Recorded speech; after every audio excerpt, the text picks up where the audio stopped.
আসসালামু আলাইকুম ওয়া রাহমাতুল্লাহি ওয়া বারাকাতুহু। আমি যে টপিকটা নিয়ে আজকে আলোচনা করব সেটা হচ্ছে prophetic mindset through the lens of সিরা or through the lens of সুন্নাহ। রাসূল সাল্লাল্লাহু আলাইহি ওয়াসাল্লাম ওনার মাইন্ডসেট কেমন ছিল? মাইন্ডসেট শব্দটার সাথে আমরা মোটামুটি পরিচিত না, সবাই কি বলেন? মাইন্ডসেট মানে কি? মনস্তত্ত্ব, তাই তো?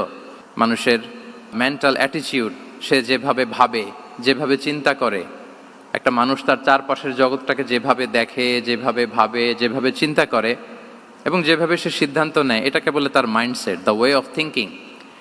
তো রাসূলুল্লাহ সাল্লাল্লাহু আলাইহি ওয়া আলিহি ওয়াসাল্লামের মাইন্ডসেট কেমন ছিল?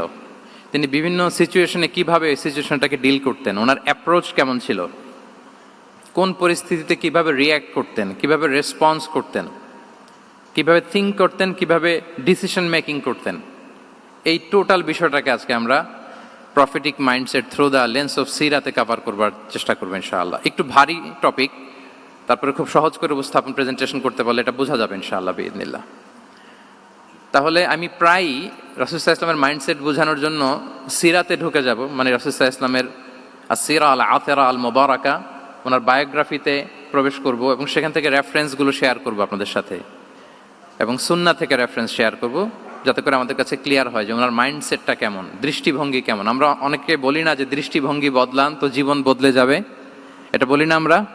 তার মানে এটা খুব গুরুত্বপূর্ণ, মাইন্ডসেট খুব গুরুত্বপূর্ণ। আমরা প্রফিটিক মাইন্ডসেট নিয়ে কথা বলবো ইনশাআল্লাহ। আমি আমার রিসার্চে 12টা মাইন্ডসেট খুঁজে পেয়েছি, based on my personal research. আরও কিছু মাইন্ডসেট থাকতে পারে, কিন্তু মেইনলি ঘুরে ফিরে এই 12টার মধ্যেই সীমাবদ্ধ রাসূল সাল্লাল্লাহু আলাইহি ওয়াসাল্লামের মাইন্ডসেট। সেই 12টা মাইন্ডসেট কি কি, আমি পয়েন্টগুলো উল্লেখ করে আমি মূল আলোচনাতে প্রবেশ করছি। প্রথম হচ্ছে গড সেন্ট্রিক মাইন্ডসেট, 2 নম্বরে ভিশন ওরিয়েন্টেড, 3 নম্বরে উইজডম ড্রিভেন, 4 নম্বরে রিফর্ম সেন্ট্রিক, 5 নম্বরে ওপেন মাইন্ডেড, 6 নম্বর এন্টারপ্রেনাল, 7 নম্বর কনসিডারেট, 8 নম্বর ট্রান্সপারেন্ট, 9 নম্বর অ্যাপ্রিসিয়েটিভ, 10 নম্বর হচ্ছে ফ্লেক্সিবল, 11 নম্বর অপটিমিস্টিক, 12 নম্বর হচ্ছে resilient. Based on my research, আমার ক্ষুদ্র গবেষণা আমি খুঁজে পেয়েছি যে রাসূল সাল্লাল্লাহু আলাইহি ওয়াসাল্লাম এই ধরনের মানসিকতার অধিকারী ছিলেন, এই অ্যাপ্রোচের অধিকারী ছিলেন। প্রথম যেই মাইন্ডসেটটা নিয়ে আমরা আলোচনা করব সেটা হচ্ছে গড সেন্ট্রিক মাইন্ডসেট বা আল্লাহ সেন্ট্রিক মাইন্ডসেট।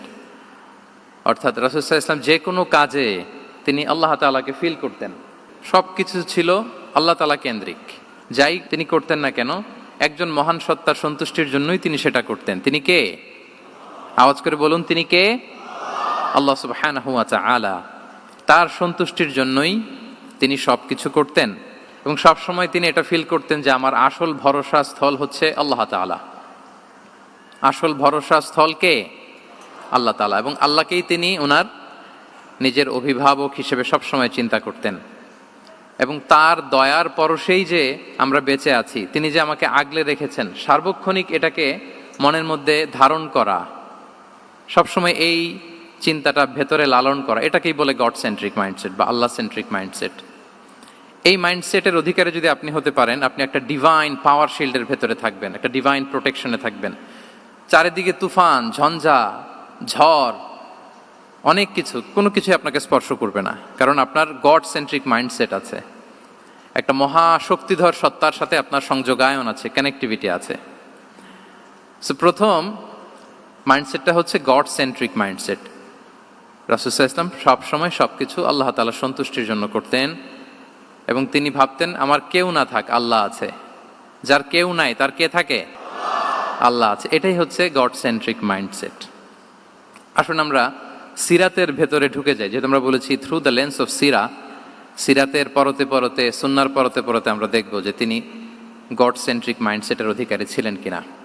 আল্লাহর হাবিব সাল্লাল্লাহু আলাইহি ওয়া আলিহি ওয়াসাল্লাম একবার একটা যুদ্ধ থেকে ফেরার পথে মরুভূমির মাঝখানে সেনাবাহিনীকে থামিয়ে বিশ্রামের ঘোষণা দিলেন যে তোমরা একটু বিশ্রাম নাও। তো উনি একটা গাছের নিচে বিশ্রামের জন্য গেলেন এবং সেখানে গাছের ডালে ওনার তলোয়ারটা ঝুলিয়ে রাখলেন, ঝুলিয়ে বিশ্রাম নিতে লাগলেন, ঘুমিয়ে পড়লেন। হঠাৎ এক বেদুইন এসে রাসূল সাল্লাল্লাহু আলাইহি ওয়াসাল্লামের এই কোষবদ্ধ তলোয়ারটা কোষমুক্ত করে এরকম হাতে নিল। রাসূল সাল্লাল্লাহু আলাইহি ওয়াসাল্লাম ঘুম থেকে জেগে উঠলেন। এবার বেদুইন বলতে আরম্ভ করলো, মাইয়ামনাউকা মিন্নি, এই মুহাম্মদ তোমাকে এবার কে বাঁচাবে বলো, এই তো আমার হাতে তলোয়ার, কে বাঁচাবে? সাথে সাথেই আল্লাহর হাবিব সাল্লাল্লাহু আলাইহি ওয়া আলিহি ওয়াসাল্লাম উনি উত্তরে বললেন আল্লাহ। উত্তরে কি বললেন? কোনো চিন্তা ভাবনা নাই যে ওরে আঘাত করা যায় কিনা পাল্টা, বা কোনোভাবে ওর কনফিডেন্স ডাউন করা যায় কিনা, এদিক সেদিক কারো সাপোর্ট চাওয়া যায় কিনা, কোনো দিকে না তাকিয়ে কি বললেন? আল্লাহ। সব সময় তিনি আল্লাহ কেন্দ্রিক ছিলেন। এটাকে বলে গড সেন্ট্রিক মাইন্ডসেট। যে কোনো পরিস্থিতিতে তিনি আল্লাহ যে আমার সাথে আছেন এটা কল্পনা করতেন। এবং সুনানে আবু দাউদের একটি বর্ণনা এসেছে, রাসূল সাল্লাল্লাহু আলাইহি ওয়াসাল্লাম কানা নবী সাল্লাল্লাহু আলাইহি ওয়াসাল্লাম ইযা হাযাবাহু আমরুন সাল্লা, তাকে যখন কোনো জিনিস বিচলিত করত তিনি জায়নামাজের মুসল্লায় দাঁড়িয়ে যেতেন, সালাতের জন্য দাঁড়িয়ে যেতেন। বিপদে পড়লেই আল্লাহর কাছে সেটা সঁপে দিতেন, শেয়ার করতেন। আমরা বর্তমানে কোনো বিপদে পড়লেই কি করি? আগে কোথায় শেয়ার করি? ফেসবুকে। আসলে করা উচিত কার সাথে? হ্যাঁ, আমার স্ত্রীর সাথে শেয়ার করার আগেও শেয়ার করব কার সাথে? আমার বন্ধুর সাথে শেয়ার করার আগেও শেয়ার করব কার সাথে? আল্লাহর সাথে। আমরা যদি হিজরতের ঘটনাটাকে একটু অ্যানালাইজ করি তাহলে দেখব যে গারে সাউরে যখন আল্লাহ রাসূল সাল্লাল্লাহু আলাইহি ওয়াসাল্লাম এবং আবু বকর রাদিয়াল্লাহু তাআলা আনহু ওনারা আশ্রয় নিয়েছিলেন রাত্রিবেলায়, কুরাইশরা যখন খুঁজতেছিল, আবু বকর রাদিয়াল্লাহু তাআলা আনহু বলেন যে কুরাইশদের পা দেখা যাচ্ছে, ওরা যে হেঁটে যাচ্ছে, একটু উকি মারলেই আমাদেরকে দেখা যায়। তিনি অত্যন্ত ভীত সন্ত্রস্ত, তটস্থ, নিজের জন্য নয়, রাসূল সাল্লাল্লাহু আলাইহি ওয়াসাল্লামের সেফটির জন্য। রাসূল সাল্লাল্লাহু আলাইহি ওয়াসাল্লাম আবু বকর রাদিয়াল্লাহু তাআলা আনহুকে বলেন যে আবু বকর চিন্তা করো না, লা তাহসান ইন্নাল্লাহা মা'ানা, আবু বকর চিন্তা করো না, আল্লাহ আমাদের সাথে আছেন। সুবহানাল্লাহ। আমাদের সাথে কে আছেন? আল্লাহ আমাদের সাথে আছেন। এটা হচ্ছে গড সেন্ট্রিক মাইন্ডসেটের উদাহরণ। আপনার মনকে বুঝাতে হবে যে আল্লাহ আমার সাথে আছে। মনকে তুমি বুঝিয়ে বলো আল্লাহ আছে আমার সাথে। এই বাক্যটা মুখস্থ করা যাবে? মনকে তুমি বুঝিয়ে বলো আল্লাহ আছেন আমার সাথে। আপনার পুরো জীবনের সব কাজের সাথে যদি এই বাক্যটাকে মিলিয়ে ফেলতে পারেন দেখবেন যে কোনো কিছুই আপনার ক্ষতি করতে পারতেছে না। এটাকে বলে গড সেন্ট্রিক মাইন্ডসেট।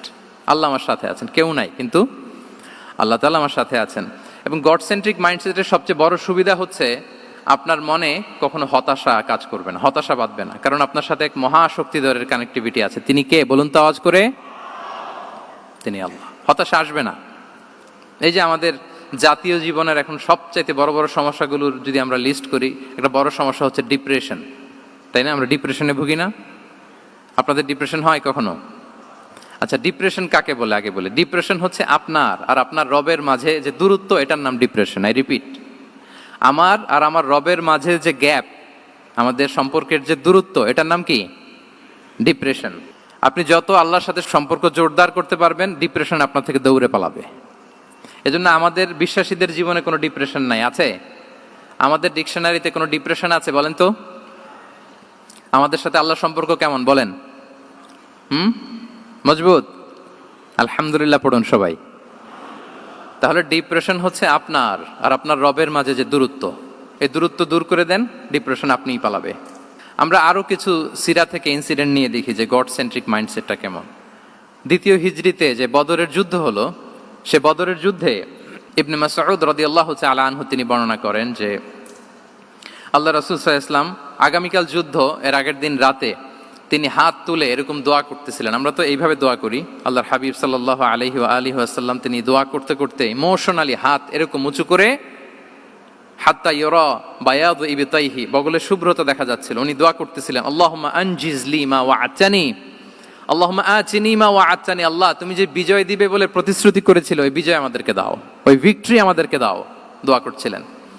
সাইয়েদনা আলী রাদিয়াল্লাহু তাআলা আনহু উনি বর্ণনা করছেন যে বদরের যুদ্ধের আগের রাতে আমরা সবাই ঘুমোচ্ছিলাম, কিন্তু রাসূল সাল্লাল্লাহু আলাইহি ওয়াসাল্লামকে দেখলাম যে না, উনি হাত তুলে শুধু আল্লাহর কাছে কান্না করছেন, দোয়া করছেন। আবু বকর রাদিয়াল্লাহু তাআলা আনহু উনি বলেন যে আমি যে দেখলাম যে তিনি ফজর পর্যন্ত দোয়া চালিয়েই যাচ্ছিলেন, দোয়া চালিয়েই যাচ্ছিলেন, দোয়া কন্টিনিউ করছিলেন তিনি। এবং দোয়া করতে করতে রাসূল সাল্লাল্লাহু আলাইহি ওয়াসাল্লাম এতটাই ইমোশনাল হয়ে গেলেন যে ওনার গায়ের চাদরটা নিচে পড়ে গেল। আবু বকর রাদিয়াল্লাহু তাআলা আনহু যে বলেন ইয়া নবী আল্লাহ কাফাকা মুনাশাদাতুকা রাব্বাক ফাইন্নাহু সায়ুনজিজু লাকা মা ওয়া'দাক, হে নবী যথেষ্ট, এনাফ ইজ এনাফ, অনেক হয়েছে নবী, আন্না, আর কাঁদতে হবে না, আপনার রব আপনাকে ভিক্টরি বা বিজয় দান করবে ইনশাআল্লাহ। তাহলে দেখেন, যুদ্ধের আগের রাতে সেনাপ্রধান কি করে? এই কৌশল ওই কৌশল, কোন দিক দিয়ে অ্যাটাক করা যাবে, ওয়ার স্ট্র্যাটেজি ঠিক করে, তার সাথে যারা আছে তাদের সাথে পরামর্শ করে। কিন্তু রাসূল সাল্লাল্লাহু আলাইহি ওয়াসাল্লাম সব কিছু সেট করে দিয়ে কার সাথে কানেক্টিভিটি গড়েছেন বলুন তো? আল্লাহর সাথে। This is called God centric mindset, আল্লাহ সেন্ট্রিক মাইন্ডসেট। আমার হৃদয়টা সবসময় কার সাথে জুড়ে থাকবে? আল্লাহর সাথে, কারণ উনি ছাড়া আমার কোনো ঠিকানাই নেই। তাহলে এই মেন্টালিটি যদি আমরা ধারণ করতে পারি, এটাকে বলে গড সেন্ট্রিক মাইন্ডসেট। তাহলে রাসূলুল্লাহ সাল্লাল্লাহু আলাইহি ওয়া আলিহি ওয়াসাল্লামের যে 12টা মাইন্ডসেটের কথা আমরা বলেছি, তার প্রথমটা হচ্ছে গড সেন্ট্রিক। আল্লাহ তাআলা আমাদেরকে গড সেন্ট্রিক মাইন্ডসেট দান করুক। আমরা যে কোনো পরিস্থিতিতে যেভাবেই থাকি না কেন, আমরা বিপদে আপদে সবসময় ভরসা রাখবো কার উপর? এটাই হচ্ছে গড সেন্ট্রিক বা আল্লাহ সেন্ট্রিক মাইন্ডসেট। আচ্ছা, 2 নাম্বার মাইন্ডসেট হচ্ছে vision oriented mindset. Vision oriented mindset মানে হচ্ছে যার মধ্যে দূরদর্শিতা আছে, ফার সাইটেডনেস আছে, who can anticipate the future, যে ভবিষ্যৎ আগাম অনুমান করে ফেলতে পারে, সামনের পরিস্থিতিকে আগাম অনুমান করতে পারার যে যোগ্যতা বা দীর্ঘমেয়াদী চিন্তা করতে পারার যে ক্যাপাসিটি, এটাকে বলে ভিশন ওরিয়েন্টেড মাইন্ডসেট। এটা আল্লাহ রাসূল সাল্লাল্লাহু আলাইহি ওয়া আলিহি ওয়াসাল্লামকে আল্লাহ তাআলা দান করেছেন। উনি ভবিষ্যৎকে আগাম বুঝতে পারতেন, আগাম অনুমান করতে পারতেন, এবং সে অনুযায়ী তিনি স্ট্র্যাটেজি, প্ল্যান, পরিকল্পনা এটা তিনি সাজাতে পারতেন। এটাকে বলে ভিশন ওরিয়েন্টেড মাইন্ডসেট। এবার আসুন আমরা সিরাতের কিছু ইনসিডেন্টকে সামনে নিয়ে আসি যে তিনি কিরকম ভিশন ওরিয়েন্টেড মাইন্ডসেটের অধিকারী ছিলেন। আমরা সবাই হুদাইবিয়ার ঘটনা জানি না? কত হিজরিতে ঘটেছিল বলুন তো সবাই? 6ষ্ঠ হিজরিতে। লাকাদ সাদাকাল্লাহু রাসূলাহুর রুইয়া বিল হক লাতাদখুলুন্নাল মাসজিদাল হারামা ইনশাআল্লাহু আমিনিন। রাসূল সাল্লাল্লাহু আলাইহি ওয়াসাল্লাম 6ষ্ঠ হিজরিতে মদিনায় স্বপ্নে দেখলেন যে তিনি উমরা করতে যাচ্ছেন। তো নবীদের স্বপ্ন এটা কেবল স্বপ্ন নয়, এটা আল্লাহর পক্ষ থেকে ওয়াহি, রেভেলেশন। তো সেই হিসেবে তিনি 1400 সাহাবা নিয়ে উমরা করতে চলে গেলেন মক্কায়, কিন্তু মক্কাবাসী ঢুকতে দিল না, থামিয়ে দেয়া হলো। তো তখন একটা চুক্তি হয়েছিল, ওই চুক্তিতে বলা হলো, রাসূল সাল্লাল্লাহু আলাইহি ওয়াসাল্লাম লিখতে বললেন যে লিখো মিন মুহাম্মদ রাসূলুল্লাহ, আল্লাহর রাসূল মুহাম্মদের পক্ষ থেকে কুরাইশদের সাথে এই চুক্তি। কুরাইশরা আপত্তি করলো যে না, শুধু মুহাম্মদ লেখা যাবে, রাসূলুল্লাহ লেখা যাবে না, কারণ তুমি যে রাসূলুল্লাহ, আল্লাহর রাসূল, এটা যদি আমরা মেনে নেই তাহলে তোমার সাথে আর আমাদের দ্বন্দ্ব কিসের, আমরা তো ভাই ভাই হয়ে গেলাম, রাসূলুল্লাহ কাটো। সাহাবারা কেউ রাজি হয় না, বিশেষ করে ওমরে ফারুক রাদিয়াল্লাহু তাআলা, উনি রাজি হয় না, না না এটা কাটা যাবে না। রাসূল সাল্লাল্লাহু আলাইহি ওয়াসাল্লাম অনেক বলে কয়ে বুঝালেন যে না, দীর্ঘমেয়াদী চিন্তা করতে গেলে আমাদের এখন একটা শান্তি চুক্তির দরকার আছে, যাতে করে আমরা আমাদের গ্লোবাল নেভিগেশন সিস্টেম, দাওয়া সিস্টেমকে আরো স্ট্রং করতে পারি। অনেক বলে কয়ে রাসূলুল্লাহ কাটা হলো। এরপর তারা বলে চুক্তিতে লিখো যে এই বছর উমরা করতে দেয়া হবে না, এই বছর ফিরে যাবেন আপনারা সবাই। এটাও সাহাবারা রাজি হয় না, আল্লাহ রাসূল সাল্লাল্লাহু আলাইহি ওয়াসাল্লাম রাজি হলেন। আবার আরেকটা ক্লোজে লেখা হলো যে আগামী বছর আসলেও 3 দিনের বেশি থাকা যাবে না, সেটাও রাজি হয়ে গেল রাসূল সাল্লাল্লাহু আলাইহি ওয়াসাল্লাম। সাহাবারা রাজি হচ্ছেন না। এরপর মক্কা থেকে কোনো লোক মদিনায় গেলে মদিনাবাসী তাকে রাখতে পারবে না, ফেরত দিতে হবে। কিন্তু মদিনা থেকে কোনো লোক মক্কায় আসলে মক্কাবাসী তাকে ফেরত দিতে বাধ্য থাকবে না। দেখেন, একটার পর একটা মুসলমানদের বিরুদ্ধে সব ক্লোজ যাচ্ছে, কোনো সাহাবীরাই রাজি হচ্ছেন না। কিন্তু আল্লাহ রাসূল সাল্লাল্লাহু আলাইহি ওয়া আলিহি ওয়াসাল্লাম তিনি বললেন যে না, লিখো লিখো। উমর ফারুক রাদিয়াল্লাহু তাআলা আনহু এতটাই রাগান্বিত হলেন, তিনি প্রশ্ন করলেন, ইয়া রাসূলুল্লাহ, আলাইসা আনতা নাবিয়্যুন হক, আপনি এই যে কম্প্রোমাইজের পর কম্প্রোমাইজ করে যাচ্ছেন, আপনি কি সত্য নবী নন, সত্য রাসূল নন? আলাসনা আলা দীনিন হক, আমরা কি সত্যের উপর প্রতিষ্ঠিত নই? আলাইসাল কুরআনু কিতাবুন হক, তো সব যদি সত্য হয় আপনি কেন এগুলো মানছেন? রাসূল সাল্লাল্লাহু আলাইহি ওয়াসাল্লাম বললেন যে ওমর, তুমি বাদ সেদো না, মেনে নাও। মেনে নিলেন, এবং এই মেনে নেওয়াটাকে আল্লাহ ভিক্টরি বলে ঘোষণা দিলেন, বিজয় বলে। আল্লাহু আকবার। ইন্না ফাতাহনা লাকা ফাতহাম মুবিনা। এবং হুদাইবিয়ার এই সন্ধি থেকেই বেসিকলি মক্কা বিজয় ওইদিকে ত্বরান্বিত হয়েছে গতি প্রবাহটা। কারণ রাসূল সাল্লাল্লাহু আলাইহি ওয়াসাল্লাম অনেক দূর দেখেছেন, সাহাবারাই সামনের কিছু বিষয়ে তারা খেয়াল করছেন, কিন্তু রাসূলুল্লাহ সাল্লাল্লাহু আলাইহি ওয়াসাল্লাম তিনি অনেক দূর দেখতে পাচ্ছেন। আচ্ছা বলেন, 3 তলার উপর থেকে একজন একটা ভিউ দেখতে পায়, আর 30 তলা উপর থেকে আরেকজন একটা কন্ডোমিনিয়ামের উপর থেকে একটা পানোরামিক ভিউ দেখতে পায়। দুইজনের ভিউ দেখা কি একরকম হয়? বলেন, একরকম হবে? কখনোই হবে না। তাহলে 30 তলার উপর থেকে যিনি দেখবে, তিনি একটা পানোরামিক ভিউ দেখবে, দ্য টোটাল সিনারিও তার কাছে ক্রিস্টাল ক্লিয়ার হবে, যেটা সাহাবা রিদওয়ানুল্লাহি তাআলা আলাইহিম আজমাইন ওনাদের কাছে ক্লিয়ার ছিল না। এবং ঠিকই এই যে এটা তো বেশি দিন স্থায়ীও হয়নি, 6ষ্ঠ হিজরি থেকে 8ম হিজরি, মাত্র 3 বছরের ব্যবধানে রাসূল সাল্লাল্লাহু আলাইহি ওয়াসাল্লাম যত রিজিওনাল সুপার পাওয়ার ছিল, ওয়ার্ল্ড সুপার পাওয়ার ছিল, পার্সিয়ান এম্পায়ার, তারপর Roman empire, Byzantine empire, Egyptian empire, সব এম্পায়ারদের কাছে চিঠি পাঠিয়েছেন, সালামুন আলা মান ইত্তাবা আল হুদা আসলিম তাসলাম। এবং ইসলামের এক্সপান্ড হয়েছে, ওনার গ্লোবাল নেভিগেশন সিস্টেম উনি চালু করেছেন। এর কারণ কি? উনি ছিলেন ভিশন ওরিয়েন্টেড মাইন্ডসেটের অধিকারী, দূরদর্শী, অনেক দূর দেখতে পেতেন, অনেক দূর তিনি দেখতে পেতেন, দীর্ঘমেয়াদী তিনি পরিকল্পনা করতে পারতেন।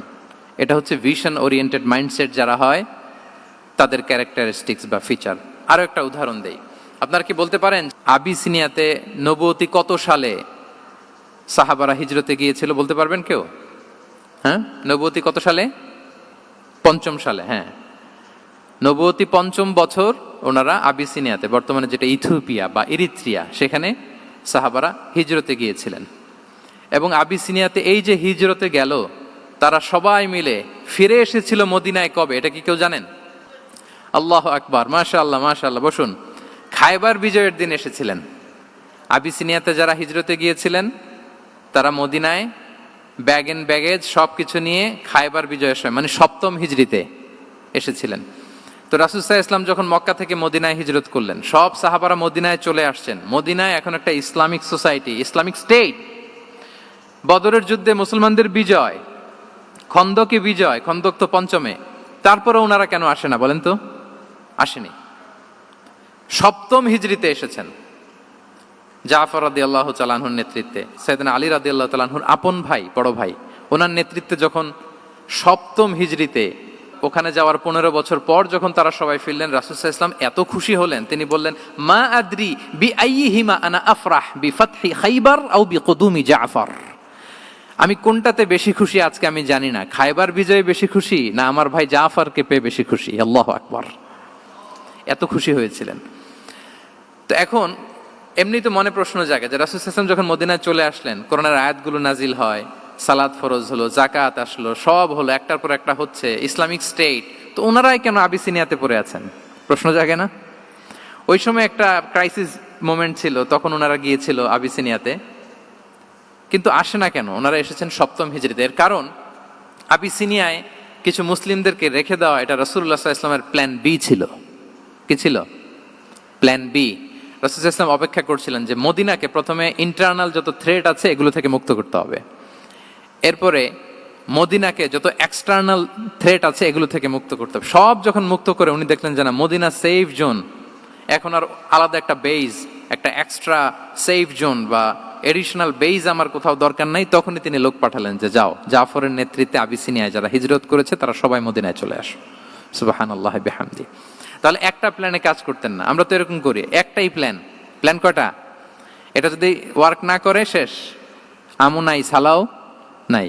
কিন্তু রাসূলুল্লাহ সাল্লাল্লাহু আলাইহি ওয়াসাল্লামের প্ল্যান এ ছিল, প্ল্যান বি ছিল, প্ল্যান সি ছিল। প্ল্যান এ ওয়ার্ক না করলে প্ল্যান বি তে যেতেন, বি ওয়ার্ক না করলে সি তে যেতেন, এইভাবে তিনি কাজ করতেন। তাহলে এটা হচ্ছে বেসিকলি ভিশন ওরিয়েন্টেড মাইন্ডসেটের অধিকারী যারা, তারা এটা করে, যারা ফিউচারকে অ্যান্টিসিপেট করতে পারে, আগাম অনুভব করতে পারে যে কি হতে পারে সামনে। এই যে বাংলাদেশের বিভিন্ন প্ল্যান পরিকল্পনায় আমরা দেখা যায় যে এখান দিয়ে একটা ব্রিজ করে পরে ভাঙতে হয়, রাস্তা একটা তৈরির পরে ভাঙতে হয়, কোথায় এক টানেল হয়ে আছে প্রতি মাসে মাসে এখন লস হয়, তারপর 1 ঘন্টা বৃষ্টি হলে পুরো ঢাকা শহর এটা বন্যা হয়ে যায়। এগুলো হচ্ছে একাধিক প্ল্যান না থাকা, ভিশনারি অ্যাটিটিউডের অধিকারী না হওয়ার কারণে এই ঝামেলাগুলো আমাদের হচ্ছে। তো প্রফেটিক সিরার এই প্রফেটিক মাইন্ডসেট থেকে আমাদের নেয়ার বিষয় হচ্ছে এটা, যে আমাদেরকে ভিশনারি অ্যাটিটিউডের হতে হবে। রাসূল সাল্লাল্লাহু আলাইহি ওয়াসাল্লাম ভিশন ওরিয়েন্টেড মেন্টালিটির ছিলেন। আগাম, আজ থেকে 50 বছর পরে বাংলাদেশে কি ক্রাইসিস হতে পারে, আজ থেকে ঠিক 100 বছর পরে বাংলাদেশে কি হতে পারে, ওই রোড ম্যাপকে সামনে রেখে আমাদেরকে প্ল্যান করতে হবে। এটাকে বলে ভিশন ওরিয়েন্টেড মাইন্ডসেটের অধিকারী হওয়া। 3 নাম্বার হচ্ছে উইজডম ড্রিভেন মাইন্ডসেট। উইজডম মানে হচ্ছে প্রজ্ঞা। প্রজ্ঞা কি?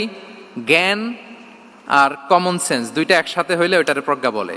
When the knowledge and common sense join together, it reflects as wisdom.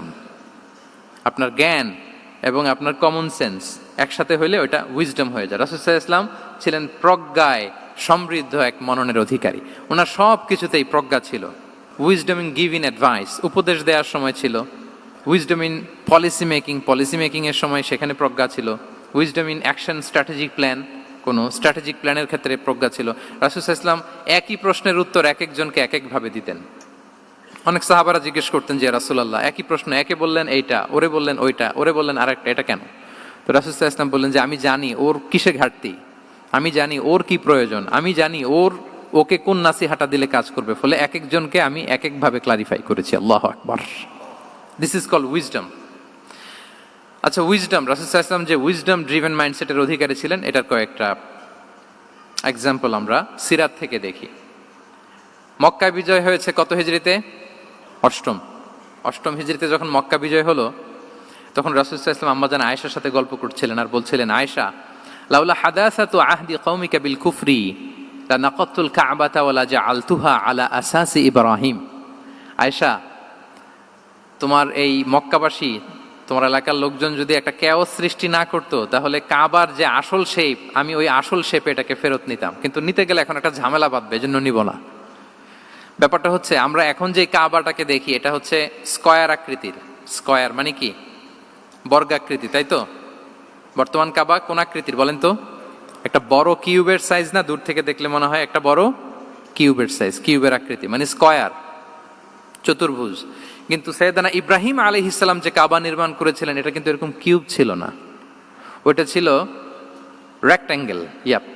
Rectangle ছিল, মানে আয়তাকৃতির ছিল, এরকম লম্বা। এই যে এই টেবিলটা যেরকম, টেবিলের যে শেপ এরকম ছিল, এরকম লম্বা কাবা ঘর ছিল আয়তাকৃতির। কিন্তু এখন এটা কমে স্কয়ার আকৃতির হয়ে গেছে। এর কারণটা কি? কাবা একবার ওখানে অগ্নিকাণ্ড ঘটার কারণে ধ্বংস হয়েছিল, ফলে কাবাকে আবার রিনোভেশন করা লেগেছিল, পুনর্নির্মাণ। তো কোরাইশরা সিদ্ধান্ত নিয়েছিল, কাবা পুনর্নির্মাণে আমরা কোনো হারাম টাকা ইউজ করব না, যার কাছে যত হালাল টাকা আছে নিয়ে আসা হলো। কিন্তু হালাল টাকা যতটুকু জমা হয়েছে, এটা দিয়ে পুরো কাবা নির্মাণ হয় না, অর্ধেক হয়। ফলে কাবা যে আয়তাকৃতির ছিল, সেটা না হয়ে গেছে কি বলেন? বর্গাকৃতির, মানে স্কয়ার। ওই স্কয়ার কাবাই আজ পর্যন্ত রয়ে গেছে। কিন্তু ওই যে আয়তক্ষেত্রের যে শেপের মধ্যে যতটুকু জায়গা বাকি ছিল, ওইখানে দেখবেন একটা ক্রিসেন্টের মতো আছে, হেজরে ইসমাইল, হাতিমে কাবা বলে। ওইটার ভিতরে নামাজ পড়া আর কাবার ভিতরে নামাজ পড়া একই হুকুম। ওইটার ভিতরে নামাজ পড়া আর কাবার ভিতরে নামাজ পড়া কি একই হুকুম। ফলে ওই হাতিমের ভেতরে ফরজ সালাত আদায় হয় না, নফল সুন্নাত পড়া যায়। এমনকি কাবার ভেতরেও ফরজ সালাত আদায় করলে আদায় হবে না, কারণ নামাজের ফরজের মধ্যে একটা ফরজ হচ্ছে ইলা জিহাতিল কাবা, টু দ্য ডাইরেকশন অফ কেবলা। আপনার কেবলা মুখী হইতে হবে না। আপনি তো কাবার ভিতরে ঢুকে গেছেন, এখন কাবা কোন দিকে? কাবা তো নাই, বের হইতে হবে। বের হয়ে কাবা মুখী হলে সালাত হবে। I think you got the point. তো তাহলে রাসূল সাল্লাল্লাহু আলাইহি ওয়াসাল্লামের উইজডম বা প্রজ্ঞাটা এখানে দেখেন। আম্মাজান আয়েশা রাদিয়াল্লাহু তাআলা আনহাকে উনি বললেন যে, আয়েশা, মক্কা তো বিজয় হলো, মক্কার কন্ট্রোল তো এখন আমার হাতে। চাইলে আমি কাবাকে ভেঙে সেই ইব্রাহিম আলাইহিস সালামের যে বেইজ, ওরকম লম্বা করে শেপ দিতে পারি, কিন্তু দিব না। কেননা দিলে মক্কা একটা ক্যাওস হতে পারে। কি হতে পারে? কারণ তারা একেবারে ভেরি রিসেন্ট মুসলমান হয়েছে, তারা না বুঝেই বলবে যে সেই আদি কাবা, মুহাম্মদ এই কাবার অপমান করেছে, কাবাকে ভুলুণ্ঠিত করেছে, সম্মানকে নষ্ট করেছে, এরকম একটা কোশ্চেন রাইজ করতে পারে। এই জন্য আমি করলাম না। সুবহানাল্লাহ। This is called wisdom. এটাকে কি বলে? প্রজ্ঞা। এটাকে প্রজ্ঞা বলে।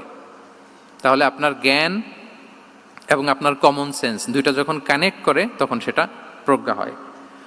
প্রজ্ঞার আরেকটা উদাহরণ যদি দেই সিরাত থেকে, রাসূল সাল্লাল্লাহু আলাইহি ওয়াসাল্লামের যে কনফ্লিক্ট রিজলভিং ক্যাপাসিটি ছিল, যখন কাবাকে পুনর্নির্মাণ করা হচ্ছে, তখন হাজরে আসওয়াদকে বের করা লেগেছিল, এবং রিনোভেশন শেষে আবার হাজরে আসওয়াদকে তার জায়গা মতো, মানে ব্ল্যাক স্টোন, যেটাতে চুমু দিলে মানুষের গুনাহ মাফ হয়ে যায়, হাজরে আসওয়াদ, চিনতে পেরেছেন না?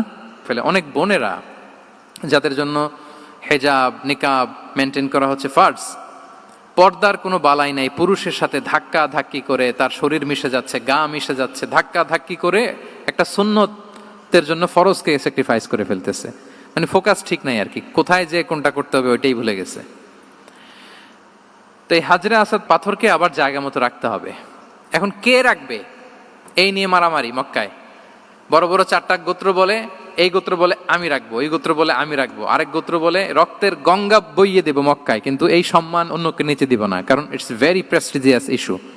যা আমাদের গোত্র এই ব্ল্যাক স্টোন হাজরে আসওয়াদকে নিয়ে জায়গা মতো রেখেছে, এটা কাউকে দিব না। তো সবাই যখন মারমুখী, তখন আল্লাহ রাসূল সাল্লাল্লাহু আলাইহি ওয়া আলিহি ওয়াসাল্লাম তিনি সমাধান দিলেন যে মারামারির দরকার নাই, একটা চাদর নিয়ে আসো। নিয়ে আসা হলো। 4 গোত্রের 4 লিডারকে বললেন, চাদরের 4 কোনা ধরো।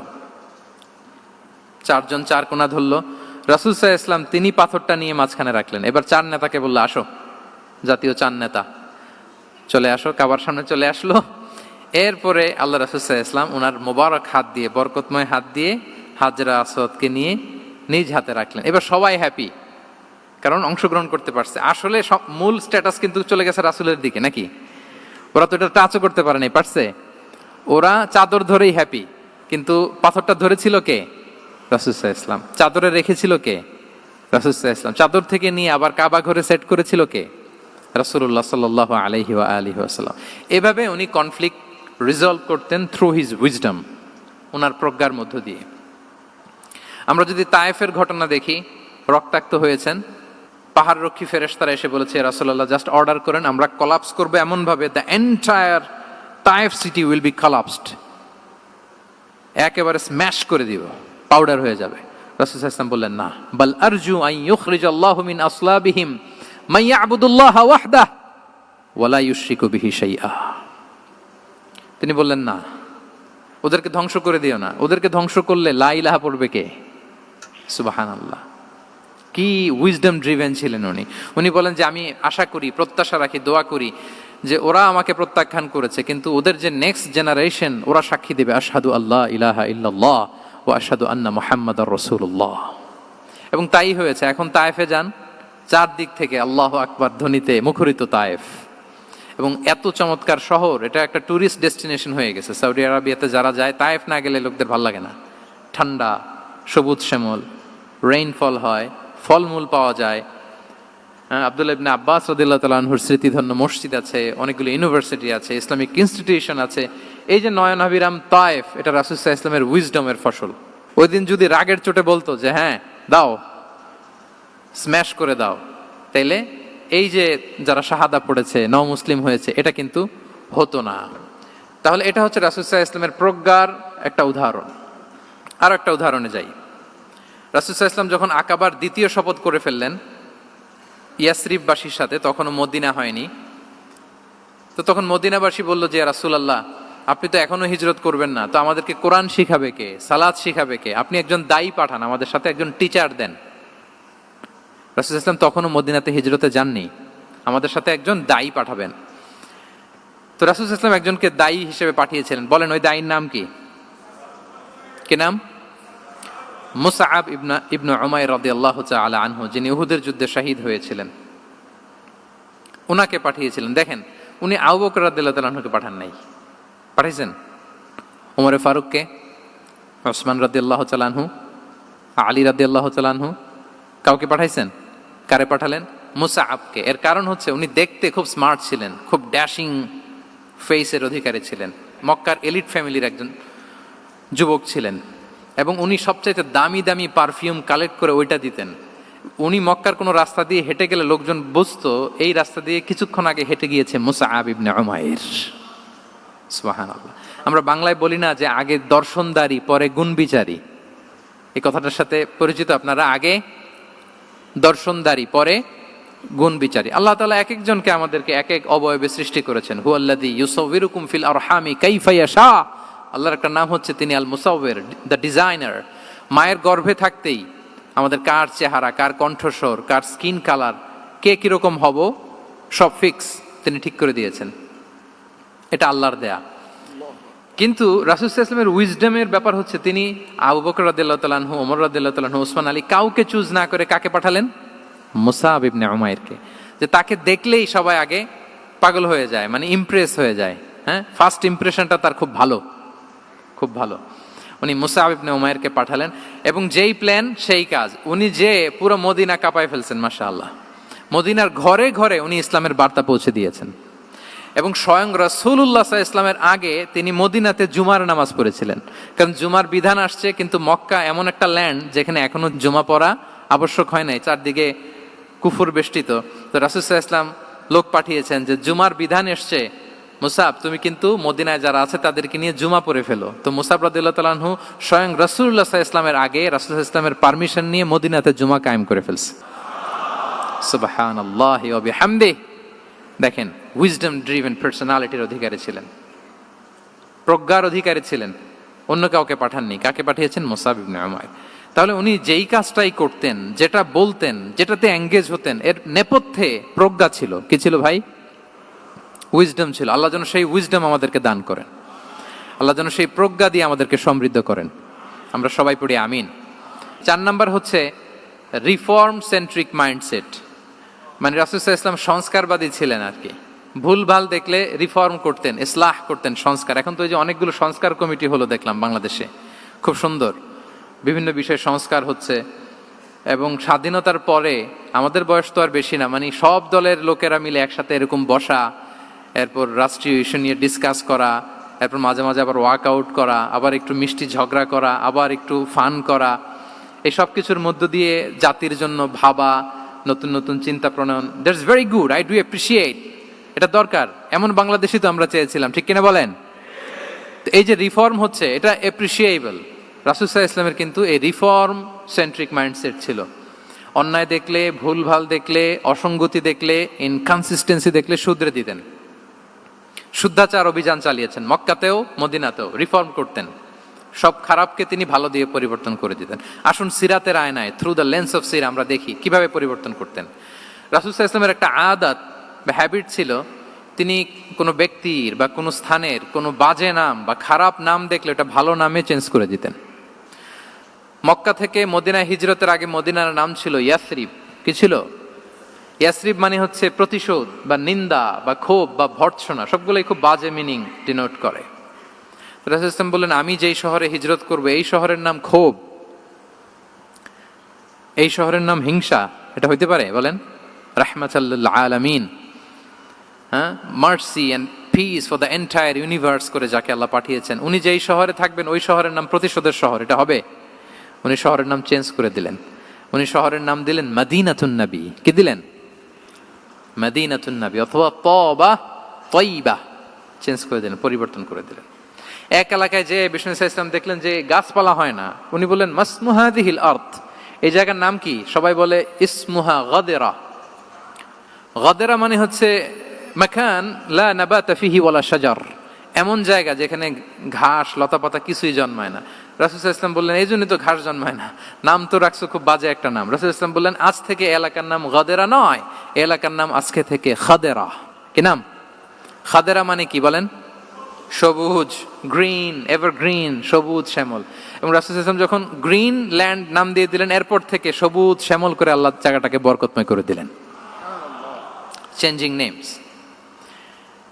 এক সুন্দরী নারীকে বললেন মাসমুকি, কি নাম? বলে আসিয়া। আসিয়া মানে অবাধ্য।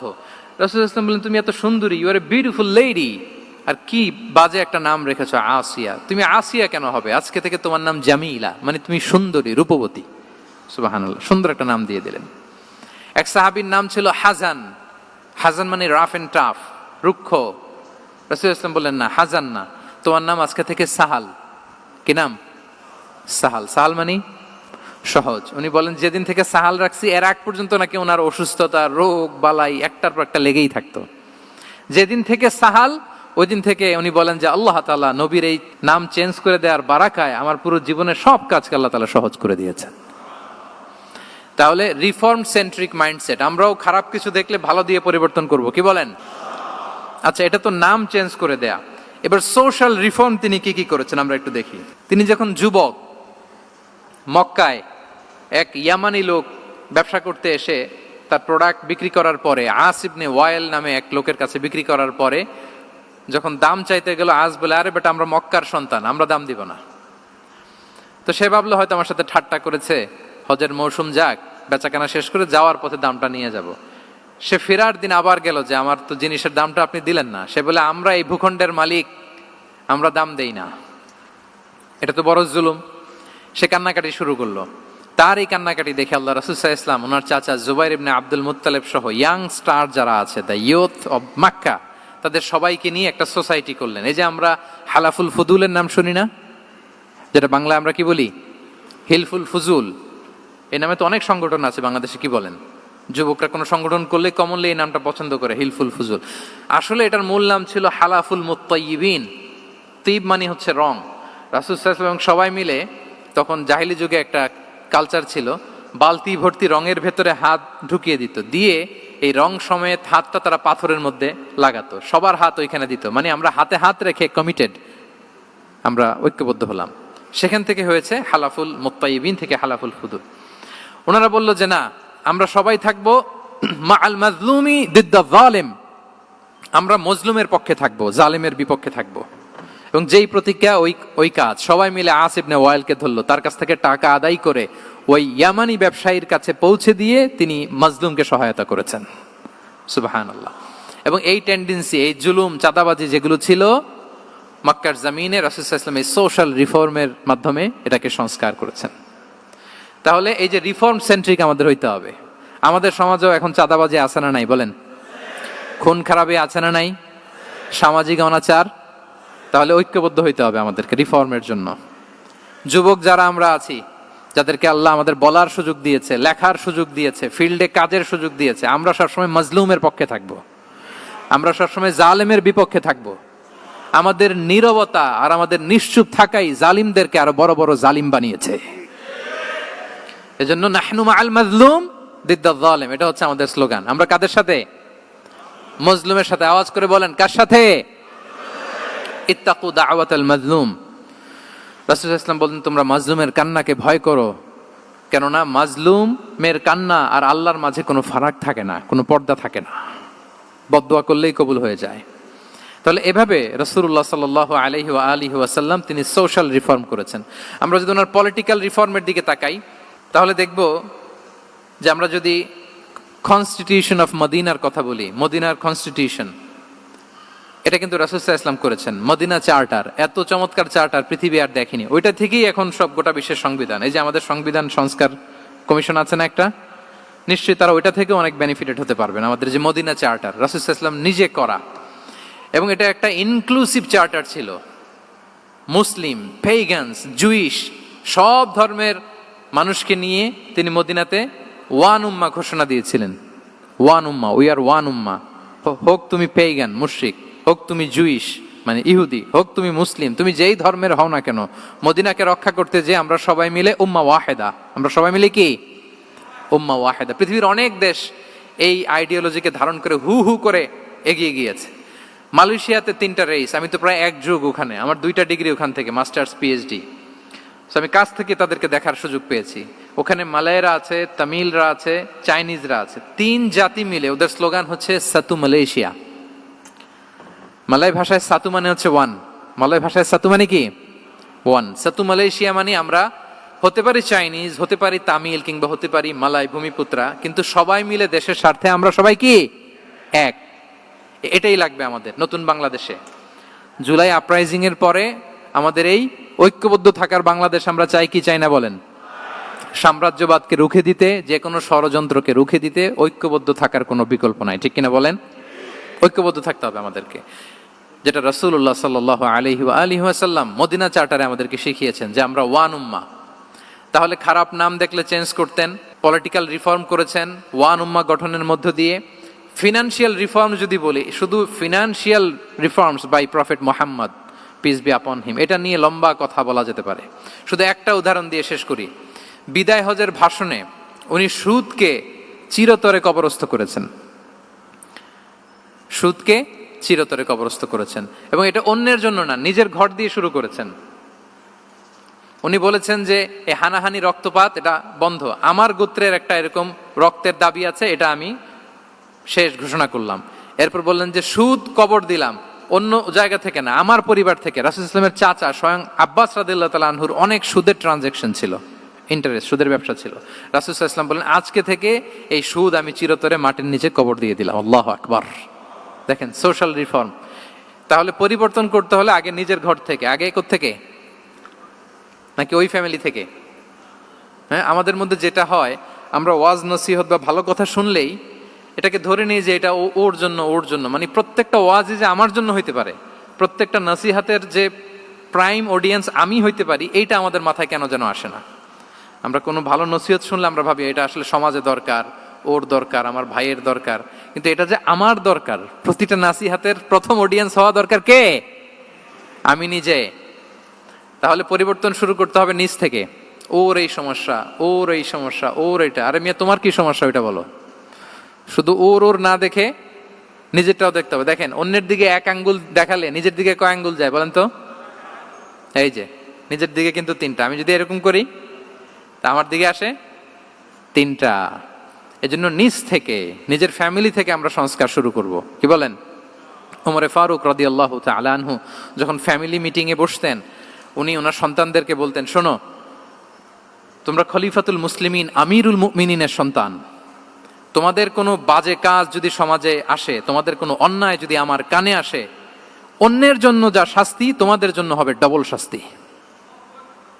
ওমরে ফারুক সন্তানদেরকে বলতেন, তোমরা যদি কোনো ভুল করো, একটা যদি হদ কায়েম করা লাগে এমন অন্যায় যদি করো, একটা হচ্ছে আল্লাহর দেয়া হদ, আর একটা হবে আমি উমরের দেয়া হদ। আমার মতো খলিফাতুল মুসলিমিনের সন্তান হয়ে পাপ তুমি কেন করলে? দেখেন অন্যের বাচ্চা কি করছে, অন্যের, আমাদের তো ওই মেয়েটার সমস্যা, ওনার ছেলের সমস্যা, এগুলো আমার ছেলের যে কি অবস্থা, আমার পরিবারের যে কি হালাত, আমার স্ত্রীর যে কি দশা, ওইটা নিয়ে আমরা ভ্রুক্ষেপ করি না বা চিন্তা করি না। তাহলে সম্মানিত সুধী মণ্ডলী, আমরা পরিবর্তন শুরু করবো কোত্থেকে? অন্যের বাড়িঘর থেকে নাকি? হ্যাঁ, কোত্থেকে? নিজ থেকে। আল্লাহ তাআলা আমাদেরকে তৌফিক দান করুক। 5 নম্বরে হচ্ছে ওপেন মাইন্ডেড। আমার প্রিয় নবী বলেন, ওপেন মাইন্ডেড ছিলেন না ন্যারো মাইন্ডেড? সবাই বলবেন, গ্যালারির সবাই আওয়াজ করে, তিনি ওপেন মাইন্ডেড না ন্যারো মাইন্ডেড ছিলেন? রাসূলুল্লাহ সাল্লাল্লাহু আলাইহি ওয়া আলিহি ওয়াসাল্লাম ওপেন মাইন্ডেড ছিলেন। যে কেউ ওনাকে অ্যাপ্রোচ করতেন পারতেন easily. He was very approachable. ছোট বড় আবাল বৃদ্ধ বনিতা ওনার সাথে কথা বলতে স্বাচ্ছন্দ্য বোধ করতো, ভয় পেত না। এজন্য সিরাতের পরতে পরতে দেখবেন এক শিশু এসে প্রশ্ন করে, নারী এসে প্রশ্ন করে, বৃদ্ধ এসে প্রশ্ন করে, বন্ধু এসে প্রশ্ন করে, শত্রু এসে কনভারসেশন করে, সবাই এসে ওনার সাথে কথা বলতে পারতো। সুবহানাল্লাহ। এবং এগুলো উনি অ্যাকোমোডেট করতে পারতেন। কি করতে পারতেন? অ্যাকোমোডেট করতেন। ছোট্ট একটা উদাহরণ দেই, আসির আল হালাবিয়া থেকে নেয়া একটা বিখ্যাত সিরাতের গ্রন্থ। বদরের যুদ্ধে রাসূল সাল্লাল্লাহু আলাইহি ওয়াসাল্লাম বদরের মাঠে সেনা ক্যাম্প স্থাপন করলেন। কি ক্যাম্প? সেনা ক্যাম্প স্থাপন করলেন। আল হুবাব ইবনুল মুনজির রাদিয়াল্লাহু তাআলা আনহু এক সাহাবী, উনি বললেন, ইয়া রাসূলুল্লাহ, এই যে সেনা শিবির যে এখানে স্থাপন করলেন, এটা কি আপনার নিজের ইচ্ছায় না আল্লাহর আদেশে? দেখেন, সেনাপতিরে কোনো সাধারণ সৈনিক এই প্রশ্ন করতে পারে? করলে চাকরি থাকবে? কিন্তু রাসূল সাল্লাল্লাহু আলাইহি ওয়াসাল্লামের কাছে সাহস নিয়ে আল হুবাব ইবনুল মুনজির বলে, ইয়া রাসূলুল্লাহ, এই যে সেনা শিবির স্থাপন করলেন, এটা কি আপনার ইচ্ছায় নাকি এটা ওয়াহি? রাসূল সাল্লাল্লাহু আলাইহি ওয়াসাল্লাম বললেন, না, এটা ওয়াহি না, এটা ওয়াহি না, বাল হুয়া রায়ু ওয়াল হারবু ওয়াল মাকিদা, না, এটা যুদ্ধের কৌশল হিসেবে আমি করেছি। আল হুবাব ইবনুল মুনজির বললেন, ইয়া রাসূলুল্লাহ, তাহলে সঠিক জায়গায় সেনা ক্যাম্প স্থাপন হয় নাই। রাসূলের দিকে তাকিয়ে বলতেছেন যে আপনি যেখানে করছেন ওখানে ঠিক হয় না ইয়া রাসূলুল্লাহ, আপনি অভয় দিলে আমি বলতে পারি কোথায় ঠিক হবে। রাসূল সাল্লাল্লাহু আলাইহি ওয়াসাল্লাম বললেন, তাই? আমি যেটা করছি এটা ঠিক হয় নাই, তাহলে কোনটা ঠিক বলো? উনি বললেন, ওই যে বদরে একটা কুয়া আছে যেখানে পানির ব্যবস্থা আছে, ওইটার সামনে ব্যারিকেড দিয়ে আমাদের শিবির করতে হবে। তাহলে আমরা বদরের কুয়া থেকে পানি খাইতে পারবো, সারাদিন পানি খাবো, আর কাফিররা যুদ্ধে তো মারা যাবে, পানির অভাবে মারা যাবে। সুবহানাল্লাহ পড়বেন না? রাসূল সাল্লাল্লাহু আলাইহি ওয়াসাল্লাম বললেন, আরে তাই তো, তুমি তো ঠিকই বলেছো, এভাবে তো আমি ভেবে দেখিনি। আবার তিনি অ্যানাউন্স করে দিলেন যে সেনা শিবির এখানে যেই তাবু টাঙানো হয়েছে এখান থেকে মুভ করে আল হুবাব যেখানে ইন্ডিকেট করেছে ঠিক ওই জায়গায় যে শিবির স্থাপন করো। তাহলে আওয়াজ করে বলুন, ওপেন মাইন্ডেড না ন্যারো মাইন্ডেড? আমরা অনেক সময় আমাদের অধীনস্থদের কথা শুনতে চাই না।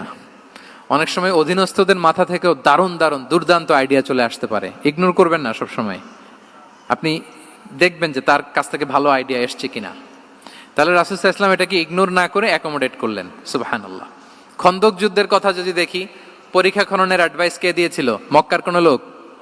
মদিনার? কে দিয়েছিল? সালমান আল ফারিসি। বাড়ি কোথায়? ইরান, পারস্য। হি ওয়াজ পার্সিয়ান বেসিকলি। তাহলে দেখেন, সেই পারস্য থেকে এসে বললেন যে এখানে পরীক্ষা খনন করলে ভালো হয়। 5.5 কিলোমিটার পরীক্ষা খনন করে ফেললেন। 4.5 মিটার প্রশস্ত, 3.5 মিটার হচ্ছে এটার ডেপথ। পুরো মদিনার সবাই মিলে এটা করে ফেললেন। তার মানে আমি সব বুঝি, আমি সব জানি, এই মেন্টালিটি থেকে আমাদের বেড়ে আসতে হবে। এটা হচ্ছে একটা ন্যারো মাইন্ডেড পার্সোনালিটির অধিকারী, যে আমি যেটা বলছি ওইটা, এটার পরে কোনো কথা নেই, এটা ভুল। বরং আমার টিমের মধ্যে থেকে যদি কোনো ভালো অপিনিয়ন আসে সেটা আমি রিভাইজ করব। কি বলেন, পারা যাবে না? তাহলে ওপেন মাইন্ডেড পার্সোনালিটি ছিলেন রাসূলুল্লাহ সাল্লাল্লাহু আলাইহি ওয়াসাল্লাম। 6 নম্বর মাইন্ডসেট হচ্ছে অন্টারপ্রেনাল মাইন্ডসেট।